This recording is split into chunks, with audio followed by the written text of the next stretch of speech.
o programa Mundo da Criança de hoje é sempre muito bom contar com a sua audiência, a sua participação. Mundo da Criança sempre em nome de Pimenta Pimentinha, Confiança Esmeralda e Confiança Aquários. Estou esperando aí o nosso entrevistado com aquele especial, a participação especial, na verdade, é produção. E aí, nós não vamos ter participação especial? Era uma lenda.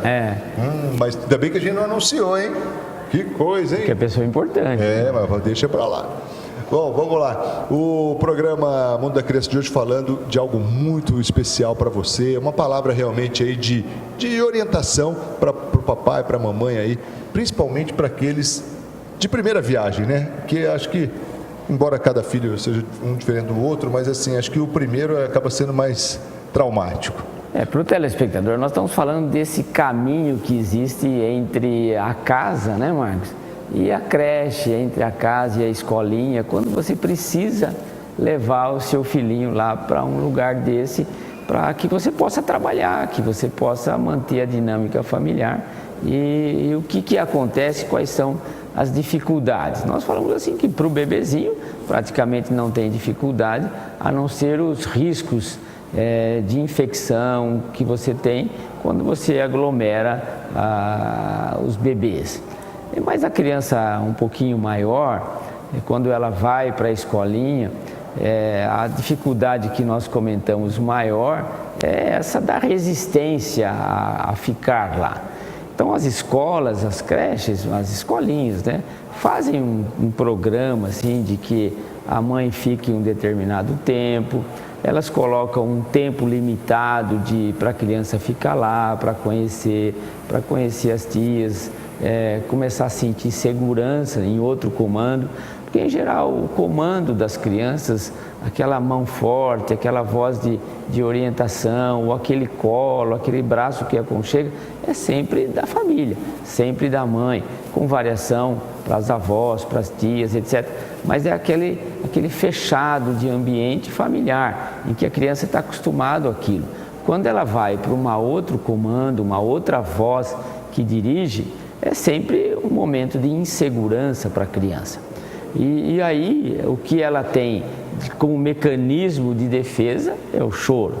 Então, ela chora no início, chora um pouco e fica assim, a mãe sabe o que eu estou falando, ela fica olhando para ver se a mãe ainda está lá, para a mãe estar perto e tal. Ela brinca um pouquinho, volta, olha para trás. Então, essa é a dificuldade, em que algumas crianças se adaptam rapidamente, mas outras demoram um pouquinho mais. Numa situação que é breve esse período, é claro, não tem problema, o período fica curto, a mãe volta logo para casa, etc. E quando demora um pouquinho mais, a mãe tem que ter um pouquinho mais de paciência, ficar um pouquinho mais e realmente procurar transferir segurança para a criança. Não é bom, isso é claro que depende da sua organização familiar, que você desista diante do choro. Você deve persistir, manter a sua direção. Se você voltar atrás e ele aprender que o choro é o caminho para que a mãe mude o seu comportamento, mude a sua autoridade, mude o seu controle sobre a criança, vai usar. E isso é importante que você saiba, que o emocional da criança, em saber usar o emocional da mãe, é muito forte, ele é muito grande. Não subestime, né? Não essa capacidade da criança. Subestime. Porque, mas ele é novinho, será que percebe? Será que sabe? Sabe, perfeitamente sabe. O emocional a gente tem que trabalhar desde o bebezinho. Esse emocional, esse relacionamento com a mãe sempre existe.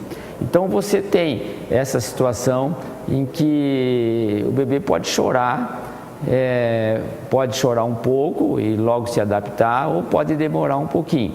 Mas a sua perseverança, a sua autoridade, o seu saber o que você quer. Sabe, Marco, os filhos, as crianças, eles são como uma parede que você coloca em cima de um alicerce, né? Se o alicerce é firme, sabe o que quer e tem aquela voz de comando, mas é uma voz de comando com carinho, com amor, com segurança, com afeto, a criança fica firme. ela sabe que ela precisa ficar na escola. Então não há dúvida de que esse posicionamento seguro da família faz com que você consiga o objetivo, que é fazer com que a criança fique na escola. Então a gente tem esse aspecto assim da criança chorar, tem o aspecto da criança chorar pouco, chorar muito, resistir, etc. Mas tem um outro aspecto, Marco, que é o aspecto daquela criança que surpreende, né?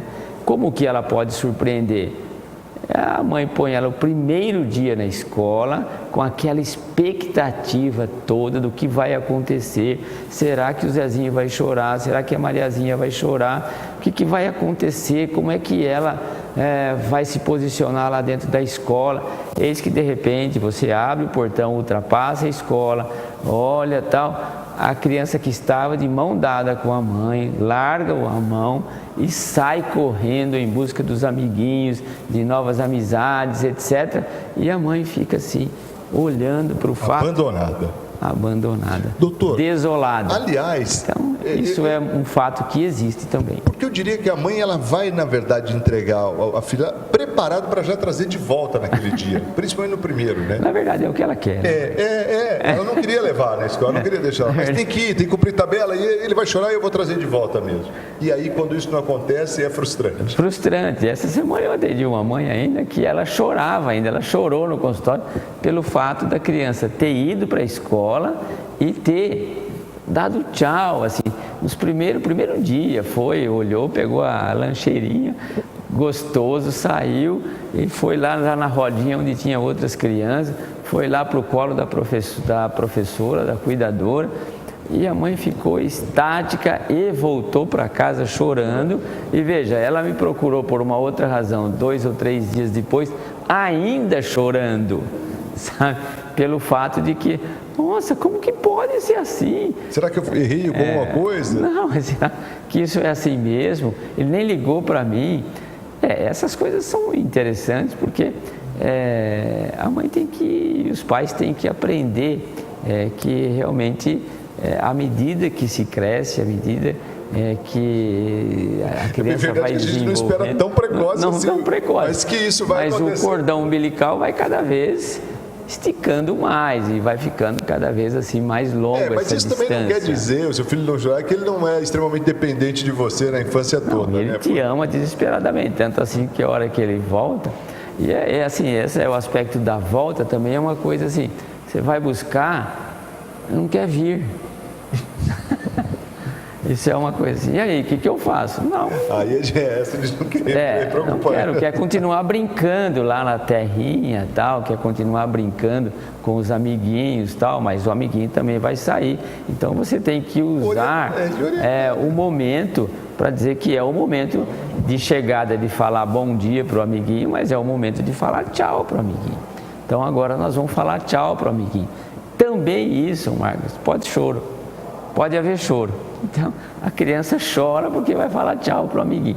Então, percebe que nesse relacionamento, isso que a gente queria mencionar para a família, de tal forma que a família estivesse preparada para algumas situações favoráveis, para algumas situações que são assim, administráveis, né? E para algumas situações que são desfavoráveis, principalmente quando a criança chora muito, quando a criança resiste, quando a criança não quer ficar ali muito ligada ao ambiente da escola, quer voltar para casa, quer a mãe, quer o pai. Esteja preparado para essas situações. Tudo isso é possível e esteja realmente pensando nessas coisas para esse começo de ano e vá se adaptando a essas variações que a criança tem. É isso aí. E olha, infelizmente nosso tempo chega ao final, não há tempo para mais nada. No mais, a gente só realmente reforça a mensagem. Não, mesmo na escolinha, fora da escolinha, em casa, continue a ensinar o menino no caminho que deve andar. E até quando envelhecer, com certeza não se esquecerá dele. Um grande abraço a todos vocês e um feliz final de semana. Ótima semana e até a próxima. Parabéns para o Samuel.